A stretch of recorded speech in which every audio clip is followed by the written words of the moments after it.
Jurickson Profar's full-season suspension has reignited one of the most serious conversations in professional baseball: performance-enhancing drugs, accountability, and the limits of human performance.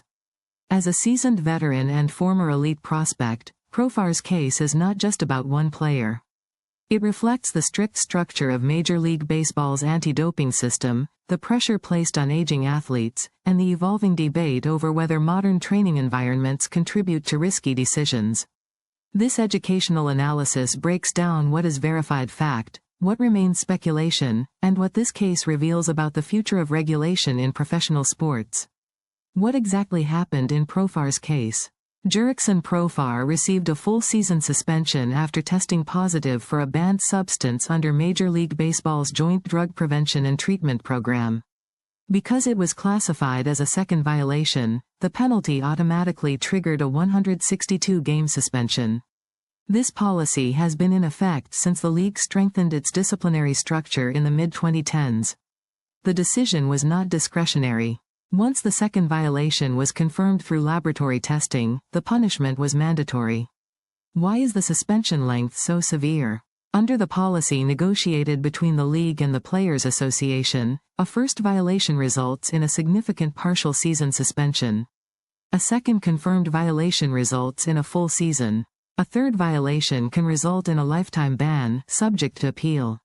The goal is deterrence. The league's position is that repeat offenses demonstrate disregard for the collectively agreed rules governing competitive fairness. How does Major League Baseball test for performance-enhancing drugs? Major League Baseball conducts random in-season and off-season testing. Both urine and blood samples may be collected.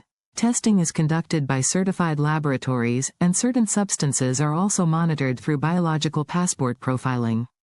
The biological passport does not look for one specific drug alone. Instead, it monitors fluctuations in blood markers over time. Abnormal patterns can trigger further investigation and targeted testing. Was Profar's suspension related to wearable sensor data or internal monitoring systems? There is no verified evidence that internal sensor data, glucose tracking, cortisol monitoring, or wearable performance analytics played any role in the suspension. While teams use wearable technology to monitor workload, recovery, and fatigue, disciplinary decisions are based strictly on confirmed laboratory results under the league's anti-doping program. His performance declined before the suspension. Public performance metrics suggested fluctuations late in the previous season. However, performance variability alone does not confirm chemical enhancement or physiological collapse. Athletes in their early 30s often experience natural regression due to aging curves, accumulated wear, travel fatigue, or minor injuries.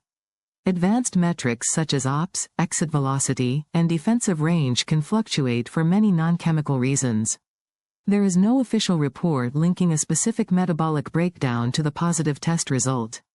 What about theories involving glucose spikes or cortisol imbalance? Chronic stress can elevate cortisol levels, which may impair decision-making and reaction time. Blood glucose instability can affect mood and energy levels.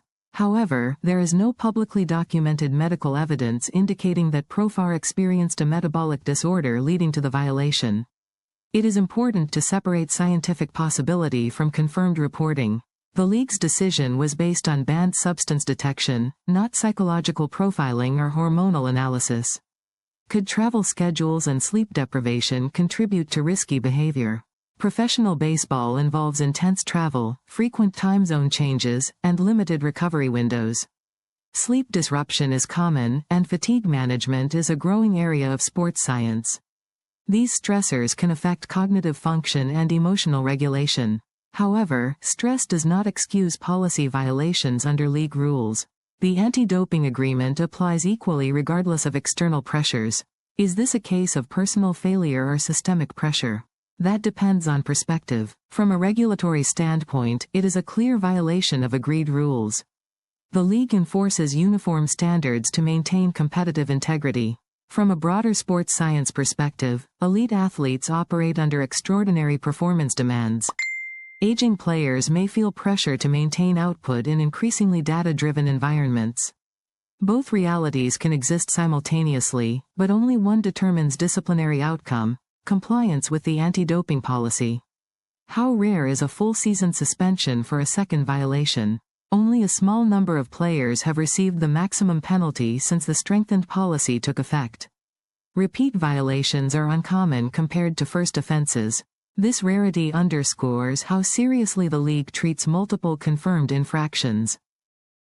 What does this mean for the future of regulatory monitoring? Professional sports are gradually integrating more biometric tracking to monitor fatigue, recovery, and injury risk. Sleep science, metabolic monitoring, and workload analytics are expanding across organizations. However, real-time hormonal tracking for disciplinary enforcement is not currently part of league policy. Any move toward mandatory metabolic surveillance would require collective bargaining and careful ethical consideration. The Profar case may intensify debate about prevention, player health, and education, but it does not signal an immediate shift toward biological monitoring as punishment.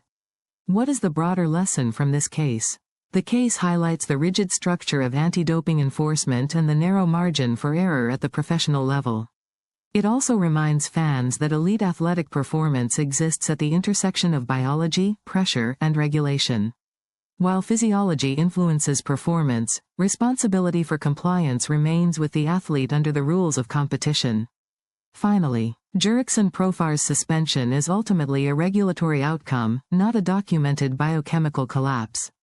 It reinforces Major League Baseball's strict stance on repeat violations and reflects the league's long-standing commitment to deterrence. The debate over stress, aging, and systemic pressure will continue, but the policy framework remains clear. Competitive integrity depends on adherence to agreed standards. If you found this breakdown informative and balanced, share this video with fellow baseball fans, like the video to support independent analysis, and subscribe for more in-depth coverage of sports, regulation, and the science behind elite performance.